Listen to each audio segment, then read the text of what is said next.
Qual é a missão de um homem que não é sensível à morte de 200.000 pessoas, de 200.000 brasileiros? Qual é a missão de um homem que, quando nós perdemos 40.000 mortos no Brasil, ele disse, perguntado sobre a perda de brasileiros, ele disse, e daí? E daí?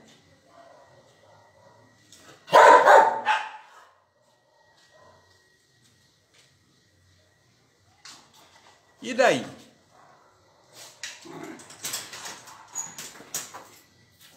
Alguém que, quando morre 200.000 brasileiros, ou 100.000 brasileiros, não estou falando de 100 pessoas, não. Poderia ser uma pessoa, mas ele diz, e daí? E daí? Ele é um emissário da morte.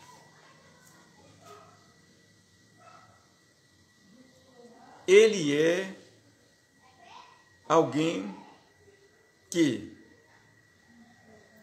tem a missão da biopolítica. Ele tem a missão do vírus. Qual é a missão do vírus?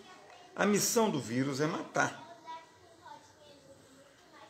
E quando ele se encontra com pessoas que pensam igual a ele, ele consegue, com facilidade, fazer aquilo pelo qual ele foi enviado. Ele não tem resistência.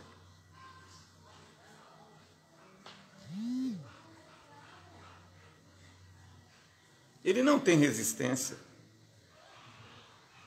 Por exemplo, se alguém vai pegar qualquer tipo de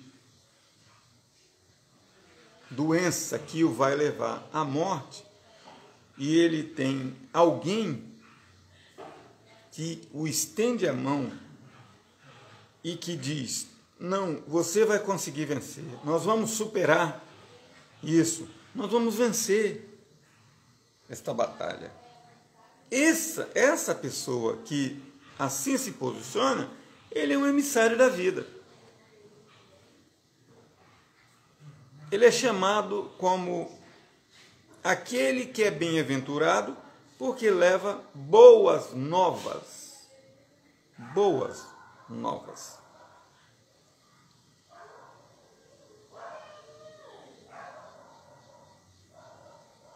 É aquele que, como se estivesse diante de um vale de ossos secos, e ele dissesse, haja vida.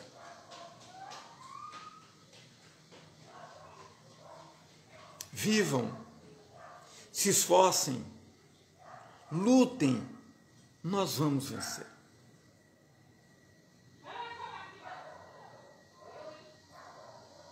Então, é assim que se comporta alguém que quer derrotar o inimigo.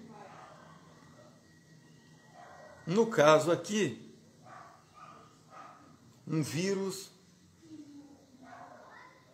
que já dizimou mais de 200.000 pessoas no Brasil. Mas o Brasil elegeu um presidente que foi expulso do exército. As regras militares é o seguinte, quando alguém está ferido na guerra, não se abandona ele para trás. Não se deixa o soldado ferido para trás. Coloca-se ele nas costas e tenta salvar a vida dele. Mas nem para isso ele presta. Nem para isso o presidente da República presta. Porque ele não está preocupado com a vida humana. Porque ele é o emissário da morte. Porque ele disse isso. Nós temos que matar 30 mil. Um dia ele disse da presidente Dilma, ele disse assim, alguém perguntou para ele assim, você gostaria que a Dilma morresse? Ele disse, infartado ou com câncer. Olha, gente, quando ele tomou a facada na barriga do Adélio, ele foi socorrido em 5 minutos. E ele não foi a nenhum debate mais. Lá atrás ele desejou a morte da Dilma, infartada ou com câncer. Isso é uma das piores mortes que existe. Eu superei o câncer. 2 cirurgias e 6 quimioterapias. Não é fácil alguém ter um tumor dentro de si que mata as células do seu corpo. Mas ele disse isso. Eu não sou petista, gente. Algumas pessoas, quando eu estou aqui falando, fazendo os meus vídeos, aqui e no meu canal, Visão Geral, hashtag Bispo Ronaldo, alguns dizem, é porque você é petista, você é do PT. Não, eu sou do APT, o meu partido. Porque eu sou além do PT.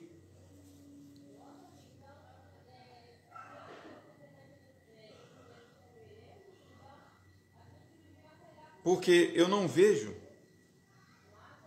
PT, ninguém do PT fazendo isso aqui.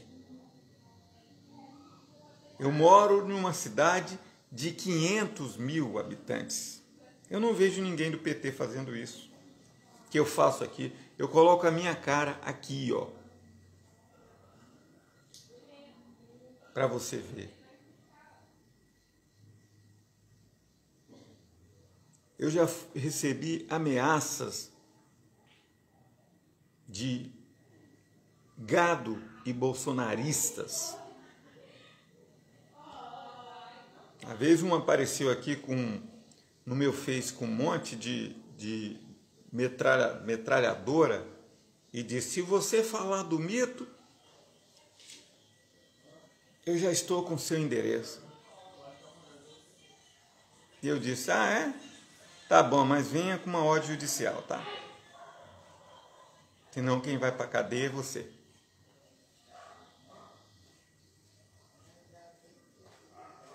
Então, gente, alguém que deseja a morte do outro, com câncer ou infartado, ele não é alguém representante da vida. Ele representa a morte. O Bolsonaro, ele está triste porque a vacina chegou. Ele não se alegrou. Você pode ver no semblante dele que ele deu a notícia e disse o seguinte, a vacina, a Anvisa liberou, né? Então, nós fazer o quê, né? Fazer o quê? Obrigado, tá? Odileia. Então, fazer o quê? A Anvisa liberou, então nós teremos que aplicar a vacina. Gente, mas olha só, são 200 mil pessoas. Eu já disse aqui no outro vídeo, quantas madrugadas, eu sou pastor há mais de 30 anos, quantas madrugadas eu deixava minha esposa em casa, com as minhas filhinhas pequenininhas, hoje uma tem 25 e outra 24 anos, 21 anos, se casou. E eu pegava o meu carro, quando eu tinha carro, e saía para levar a minha mãe, que tinha dado uma crise de asma. E muitas vezes, os pulmões dela, os brônquios se fechavam. E eu aprendendo a dirigir ainda, eu tinha um carro e não sabia dirigir direito. Às vezes eu ia engatar a terceira, engatava a segunda. Saía pela BR-101 em direção ao Hospital Dório Silva e a minha mãe olhava para trás e falava, morreu. Os pulmões da pessoa se fecham.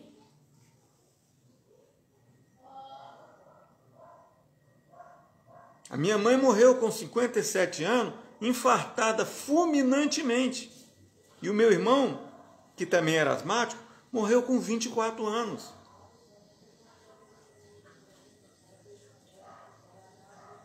Então, gente, como alguém pode dizer que ele não é um obituário? Ele não é obituário. Mas eu digo, Bolsonaro, você é um representante da morte. E eu não estou falando isso porque eu sou do PT, não. Eu nunca fui do PT. Eu sou além do PT. Porque eu não vi ninguém aqui do PT vir e falar. Eu venho e falo.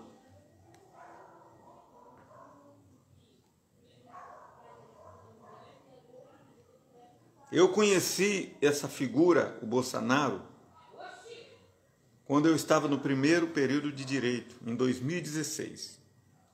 Eu ainda não havia passado pelo câncer. E eu conversei com ele umas 5 palavras. Ele estava com um revólver na cintura. Ali só tinha uns 50 homens reunidos para a campanha dele.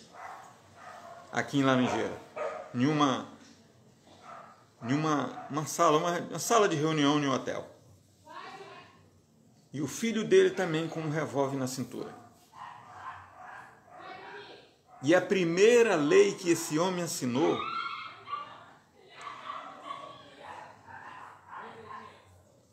foi para liberar armas. A matar pessoas.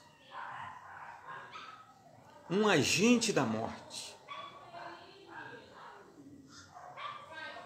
Talvez pior do que Hitler, porque Hitler, ele se declarava isso, ele declarava.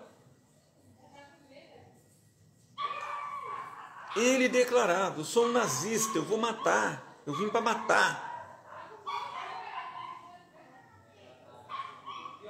Bolsonaro não. Ele não diz isso. E sabe o que ele está dizendo para todo mundo? Que ele é um cristão. Conhecereis a verdade vos libertará. Conhecereis a verdade e a verdade vos libertará. Olha só, gente. Citar a Bíblia, tem uma parte, capítulo 7 de Mateus, Jesus diz assim, nem todo que diz Senhor, Senhor, entrará no reino dos céus, mas aquele que faz a vontade do meu Pai que está no céu. Ele não diz nem que Jesus é o Senhor dele e não diz nada, ele só diz: conhecereis a verdade vos libertará. Ele gravou esse versículo. Agora ele não examina o contexto do versículo, que diz assim, o versículo 36 de João 8 diz assim: se o Filho vos libertar, verdadeiramente sereis livres. Alguém que é liberto por Cristo não deseja a morte. E eu provo na Bíblia. E eu provo. O apóstolo Paulo, ele era um perseguidor, treinado em armas bélicas. E ele diz, ele no seu testemunho ao rei Agripa, ele disse: olha, rei Agripa, eu era tão perseguidor dos cristãos que até nas terras estranhas eu fui atrás deles. Eu agarrava eles pelos cabelos, eu arrastava eles, eu perseguia os cristãos. Mas aí Jesus apareceu para ele.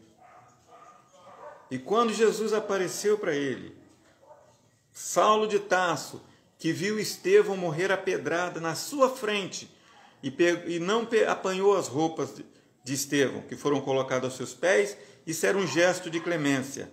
As pessoas colocavam as roupas, se uma autoridade presente pegasse as roupas, ninguém poderia meter a pedrada no Estevão, mas ele não apanhou. As vestes de Estevão foram colocadas aos pés do mancebo Saulo, mas ele não apanhou, porque ele queria ver, segundo ele, aquela seita que seria o cristianismo destruída. Ele respirava, diz a Bíblia no texto, capítulo 9, ele respirava ameaças de morte. Eu lembro que quando o Bolsonaro era do baixo clero, era um deputado eleito no Rio de Janeiro, mas nunca quis ser um prefeito, nunca quis ser um governador, nada, porque ele não ganharia. Ele aproveitou-se de uma oportunidade, porque o capitalismo queria empurrar alguém, mas não tinha mais ninguém. Então falou: vamos dele mesmo.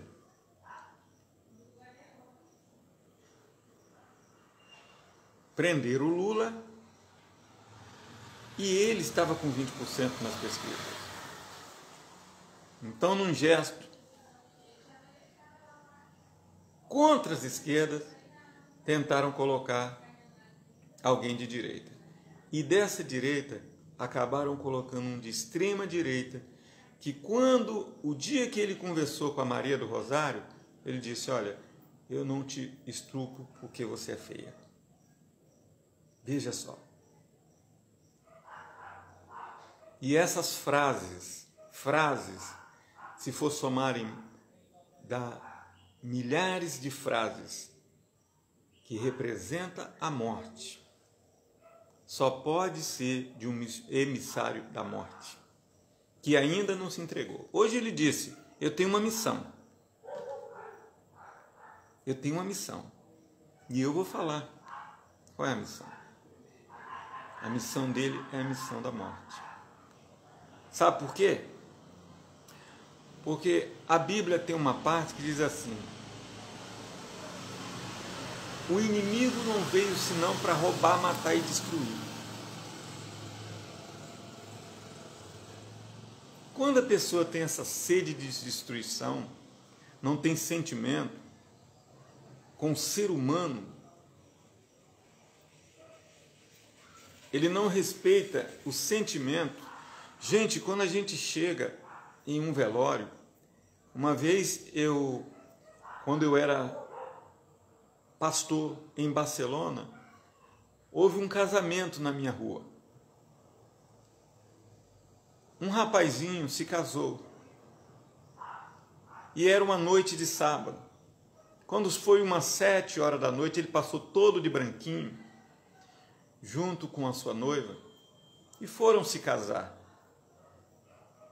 E lá pelas tantas da noite, 1h da manhã, depois da festa, a sua irmã de 36 anos pegou o carro, como não tinha mais ônibus, começou a levar algumas pessoas, junto com o namorado dela, levando algumas pessoas nas suas casas. E ela, quando vinha ali no tobogã, saindo de Barcelona, indo para a Laranjeira, ali tinha uma água que escorria constantemente dos esgotos que explodiam ali. E quando o rapaz passou com o carro numa poça, o carro deslizou e entrou na contramão e bateu num poste. O rapaz quebrou a perna e a moça bateu a cabeça no para-brisa, mesmo estando com aquele cinto que colocava só embaixo antigamente, não protegia o peito. Ela foi projetada e voltou. Quando ela voltou, ficou apenas uma marquinha na testa dela. Ela estava morta. Quando é domingo de manhã, cerca de 5 da manhã, a mãe dela bate palma na minha casa e diz: eu era pastor, e ela disse: pastor, a minha filha morreu e eu não tenho lugar onde botar o corpo. Não havia uma capela mortuária no bairro e a prefeitura tinha proibido a Igreja Católica de fazer velório. Mas eu, como sempre fui muito ousado, eu disse: não, pode levar lá para a minha igreja, no domingo. Então eles pegaram o telefone e começaram a ligar para os parentes que já estavam na estrada, voltando para suas cidades, vieram do interior, da Bahia, de vários lugares, e diz: olha, a fulana, eu não lembro o nome dela, eu acho que era Lúcia, ela faleceu. Se eu não me engano era Lúcia. Aconteceu uma tragédia no dia do casamento do irmão dela. Ela morreu. E voltem, por favor. E todo mundo começou a voltar. Eu liguei para os membros da igreja e disse: olha, hoje não vai ter culto, nós vamos ter um velório na igreja. Porque a nossa igreja, nós não abrimos ela para ganhar dinheiro, nós abrimos ela para prestar um serviço à comunidade. Então eu abria a minha igreja metodista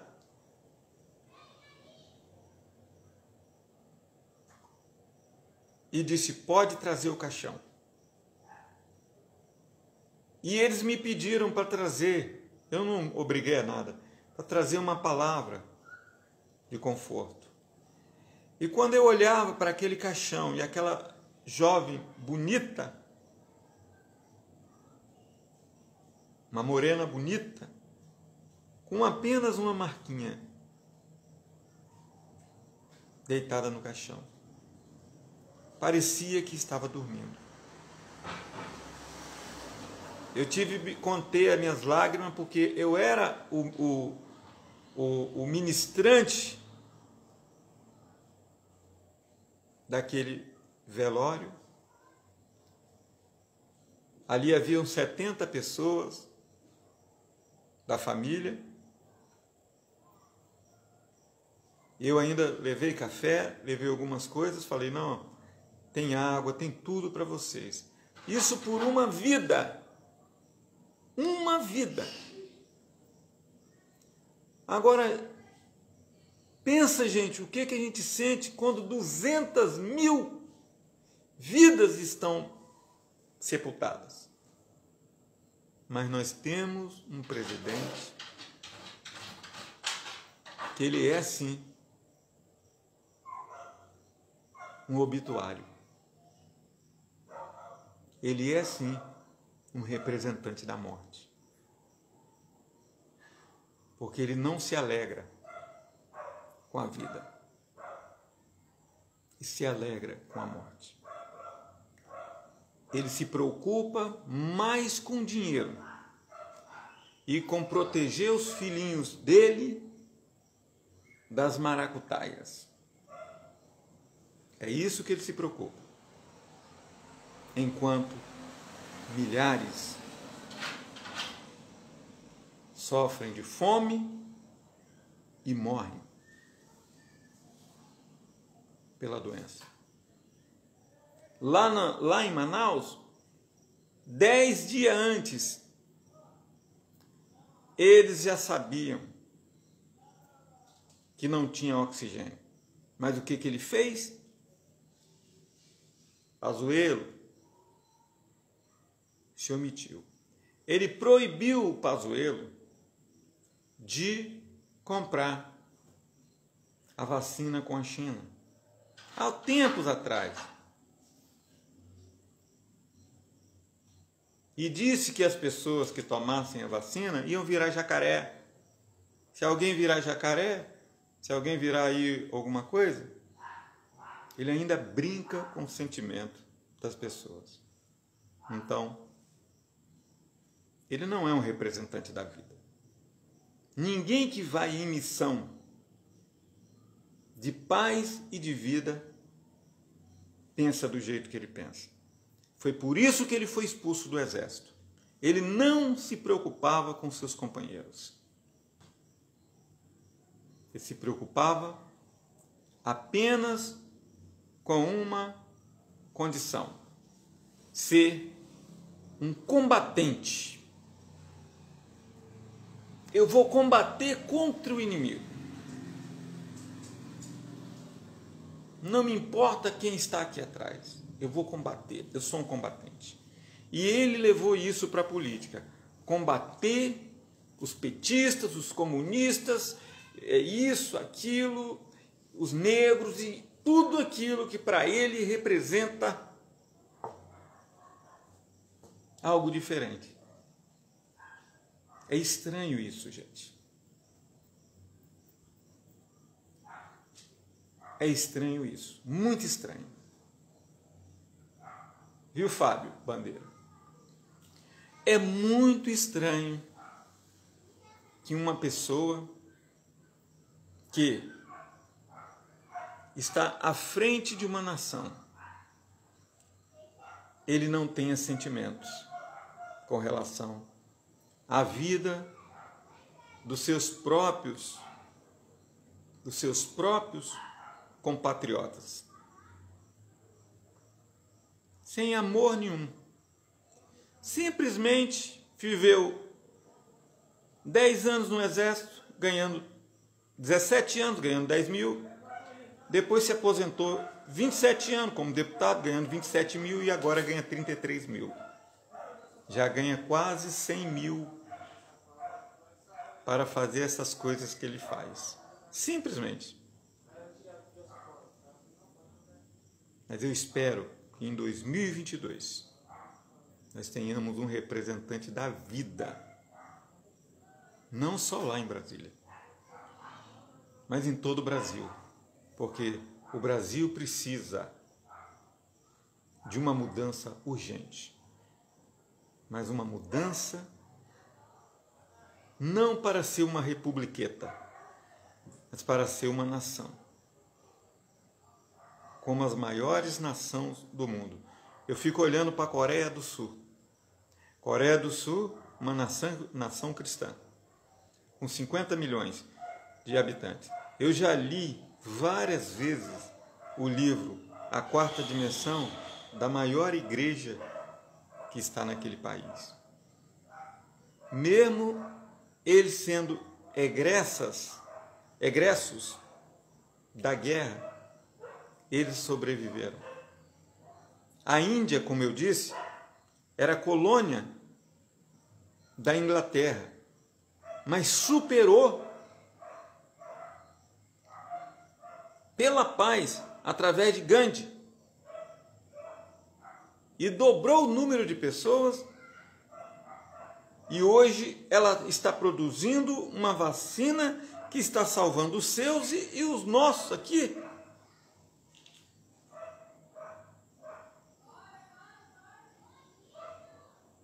Porque são nações que pregam a paz, a esperança, o amor. Mas, infelizmente, no nosso país, existe um grupo perigoso se formando a partir de um homem. Já existe até o bonde de Jesus. Pessoas que saem para fazer a maldade em nome de Jesus. Olha, O meu Jesus não tem pacto com isso. O meu Jesus, ele veio para trazer a paz, não para destruir, mas para construir e trazer a paz. Que Deus possa abençoar a nossa nação e esse espírito de morte possa ir embora. Porque o Senhor Jesus, ele diz que nós teríamos autoridade sobre a morte. E nós vamos vencer. Deus te abençoe.